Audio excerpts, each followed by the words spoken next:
বিশালগড়ের স্বামী বিবেকানন্দের ১৬২তম জন্মবার্ষিকী উদযাপন উপলক্ষে বিশালগড় বিবেকানন্দ শিশু নিকেতনের উদ্যোগে প্রত্যেক বছরের মতো এবছরও শনিবার সকালে এক বর্ণাঢ্য শোভাযাত্রার আয়োজন করা হয়। উক্ত শোভাযাত্রাটি প্রথমে বিশালগড় ব্রিজ চৌমুহনী এলাকায় এসে স্বামী বিবেকানন্দের মর্মর মূর্তিতে মাল্যদান করে অনুষ্ঠানের শুভারম্ভ হয়।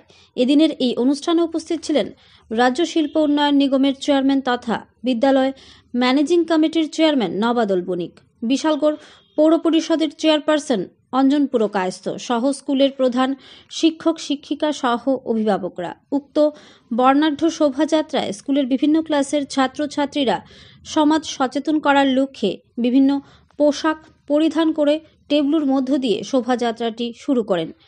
বিশালগড় মোটর স্ট্যান্ড হয়ে অফিস টিলা পরিক্রমা করে শোভাযাত্রাটি বিদ্যালয়ে এসে সমাপ্তি হয়। Bureau report, RE, Dharmanagar.